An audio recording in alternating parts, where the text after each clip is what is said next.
I was a little nervous that once the Halloween trailer dropped, I would run out of things to talk about, but while I was having a blast at E3... So if you look at the current generation of consoles, they're both based on very, very similar tech. So both the PS4 and Xbox One have an 8-core AMD Jaguar-based CPU, as well as Radeon graphics. Variety dropped a thick interview with Jamie Lee Curtis, and you know I picked that bone clean and got some nice little chunks of meat for you about this year's Halloween movie. That was a disgusting metaphor, I'm sorry.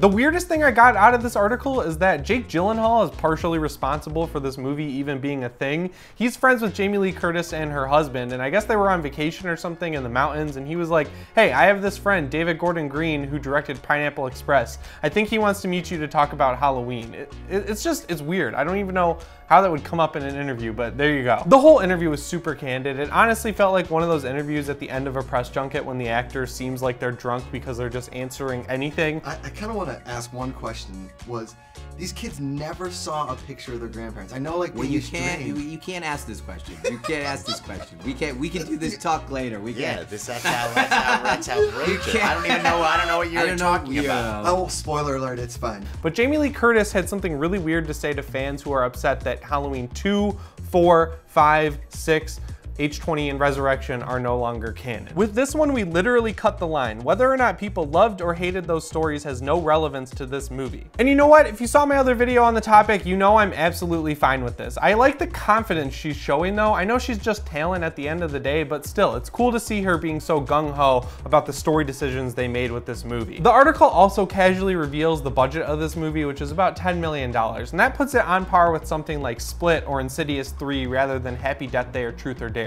Blumhouse has some confidence here, and they're paying a little more money, about double what they usually pay for movies like this. Even though Jason Blum can't spell Michael Myers, which is just a little concerning, he did say something that really made me feel that he understands what Blumhouse and everyone involved has to do to make this feel like a true sequel to the original Halloween. He said you can't make Halloween without John Carpenter and Jamie Lee Curtis. If you did, you'd be starting out with 2.5 strikes. John Carpenter has always been signed on to executive produce as far as I know, and that just makes sense because he'll do anything that'll make him a lot of money, and this is going to make him a lot of money. But it also is really exciting that he's coming back to score the film. Now, you know that original Halloween theme is going to be in there, but I feel like he's going to do a lot of new, really good music and work with his son to make sure that it's awesome. Because, you know, music is a really personal thing, and I feel like you actually really have to care about what you're doing musically to actually want to do it, and especially with John Carpenter, to bring him back to do this new score, he must really have high hopes for this movie and really think it's worth putting all the time and energy into making a new score. Because, you know, he's not a young dude, you know, he's only got so much time left in the world, so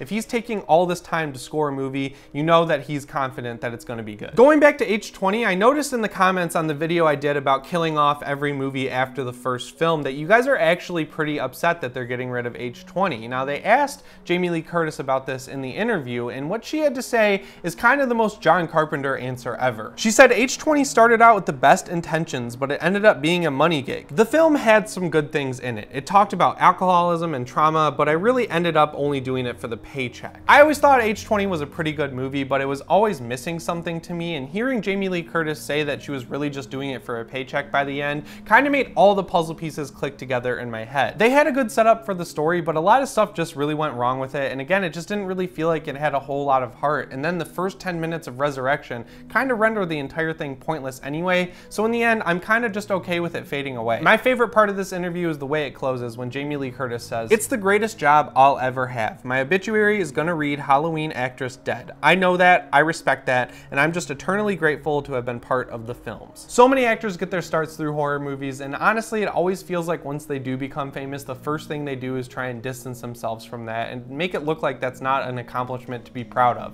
I think it's so cool that this late in her career, when Jamie Lee Curtis is one of the most well-known and famous actors of all time, she's still repping Halloween and she's acknowledging the fans who made her famous in the first place in that original movie. That's all I have today for you guys though, and I kind of feel like the Halloween news is going to turn into a drip feed for the next few months, so if there's any movies or games you want to see me talk about, let me know what they are down in the comments below. And if you're not subscribed already, I would really appreciate it if you did, and then hit the thumbs up button. But that's all the time I have for today, guys, so as always, my name is Jimmy Champagne, and I'll see you in the next one. Thanks for watching.